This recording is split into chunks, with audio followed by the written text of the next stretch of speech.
അപ്പോൾ ഇന്ന് ഞാൻ വിചാരിച്ചൊരു കലണ്ടർ ഉണ്ടാക്കാമെന്ന്. അപ്പോൾ ഇതിൽ കാണിക്കുന്നത് പോലെ സൈസിനുള്ള പേപ്പർ എടുക്കുക. അതിനുശേഷം ഇതിങ്ങനെ കട്ട് ചെയ്യണം. ഈ ഷേപ്പിൽ കട്ട് ചെയ്യുക. ഇത് ഞാൻ പിൻട്രസ്റ്റിൽ നോക്കിയപ്പോൾ കലണ്ടർ ഉണ്ടാക്കുന്ന ഒരു വീഡിയോ ഉണ്ട്. അപ്പോൾ ഞാൻ വിചാരിച്ചത് കലണ്ടർ ഉണ്ടാക്കി നോക്കാം, എന്തായാലും ക്രാഫ്റ്റ് പഠിക്കണമല്ലോ, ഇങ്ങനെയുള്ള ക്രാഫ്റ്റുകളൊക്കെ ചെയ്യാമെന്ന് വെച്ചു. അപ്പോൾ ഇതിൽ കാണിക്കുന്ന പോലെയൊക്കെ കട്ട് ചെയ്യണം. ഇനി ഈ മടക്കുന്നത് ഇത് ഭയങ്കര ഇമ്പോർട്ടൻ്റ് ആണ് കേട്ടോ. ഈ മടക്കുന്നത് തെറ്റിപ്പോയി കഴിഞ്ഞാൽ പിന്നെ നമുക്കൊന്നും ചെയ്യാൻ പറ്റില്ല. അപ്പോൾ മടക്കുന്നത് സൂക്ഷിച്ച് മടക്കണം. പിന്നെ ഇത് ഞാൻ 2 ദിവസം എടുത്തു. അതായത് ഒരു ദിവസം തലേ ദിവസം രാത്രി ഇരുന്ന് ഉണ്ടാക്കിയിട്ട് രാവിലെ ഒഴിച്ചിരുന്ന് ഉണ്ടാക്കി. അത്രയും ടൈം എടുത്തു, കാരണം എൻ്റെ മടി കാരണം.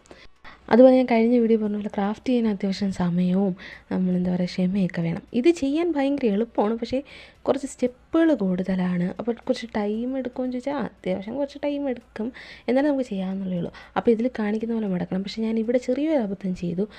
ഈ സാധനത്തിൻ്റെ ഈ പുറത്തെ 2 ഭാഗങ്ങളില്ലേ, അത് ഞാൻ ട്രയാങ്കിൾ ക്രോസ് സെക്ഷനിലാണ് മടക്കിയിരിക്കുന്നത്. പക്ഷേ അവിടെ സ്ക്വയർ പോലെയായിരുന്നു മടക്കേണ്ടത്. അതിനിപ്പോൾ അടുത്ത സെക്ഷനിൽ അത് കാണിക്കുക എങ്ങനെയാണെന്ന്.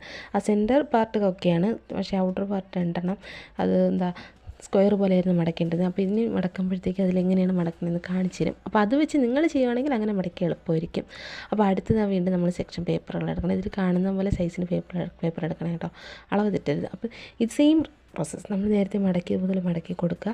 പിന്നെ ഒരു എക്സ്ട്രാ ഷീറ്റ് കൂടെ എടുത്ത് അതിൽ ഒട്ടിച്ച് കൊടുക്കുന്നുണ്ട്. അത് കംപ്ലീറ്റ് ചെയ്യാനായിട്ടൊരു ഫ്രെയിം കംപ്ലീറ്റ് ചെയ്യാൻ ഇതുപോലെയാണ് ഞാൻ ഉദ്ദേശിച്ചത് കേട്ടോ. സ്ക്വയർ പോലെ ഈ സ്ക്വയർ പോലെ മടക്കി കൊടുത്താൽ കുറച്ചുകൂടി ഫിറ്റായിരിക്കും. പിന്നെ ഞാൻ ട്രയാങ്കിൾ പോലെ മടക്കിയ അത് അഡ്ജസ്റ്റ് ചെയ്തിരുന്നു. നിങ്ങൾ ചെയ്യുവാണെങ്കിൽ ഇങ്ങനെ സ്ക്വയർ പോലെ മടക്കുന്നതായിരിക്കും നല്ലത്. അപ്പോൾ ഇത് മടക്കി ഇതിനെ ഒരു കംപ്ലീറ്റ് ഒരു ഫ്രെയിം പോലെ ആക്കണം. സെൻറ്ററിലെ ഞാൻ പറഞ്ഞു, സെൻറ്ററിലെ പാർട്ട് ട്രയാങ്കിൾ പോലെ തന്നെയാണ് മടക്കേണ്ടത്. അത് ശ്രദ്ധിച്ചാൽ മനസ്സിലാകും. അത്യാവശ്യം കട്ടിയുള്ള പേപ്പറാണെങ്കിൽ നല്ലതാണ് കേട്ടോ. നമ്മൾ ചാർട്ട് പേപ്പറിൽ ഇത് ചാർട്ടാണ് കേട്ടോ. ഇത് ഞാൻ വേറൊരു ക്രാഫ്റ്റിന് വേണ്ടി വാങ്ങിയതാണ്, പക്ഷേ അത് നടക്കാത്തതുകൊണ്ട് പിന്നെ വെച്ച് ഇതിന് യൂസ് ചെയ്യാം നമ്മൾ.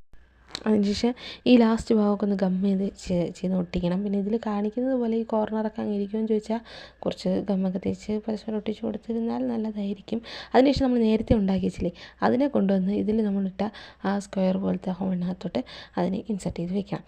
അപ്പം അത് കഴിഞ്ഞിട്ട് പിന്നെ നമ്മൾ ചെയ്യേണ്ടത് കുറച്ചും കൂടെ കട്ടിയുള്ള ഒരു ചാർട്ട് പേപ്പറിലെടുത്ത് അതിൽ മാസങ്ങളും ആഴ്ചകളും പിന്നെ നമ്പർ ഇടുമ്പോഴത്തേക്കും 0 മുതൽ 9 വരെയുള്ള നമ്പർ വേണം. പിന്നെ സെപ്പറേറ്റ് 0, 1, 2, 3 ഇത് വേണം. അങ്ങനെ 4 സെറ്റ് മാസവും 2 സെറ്റ് നമ്പരും പിന്നെ വീക്കും.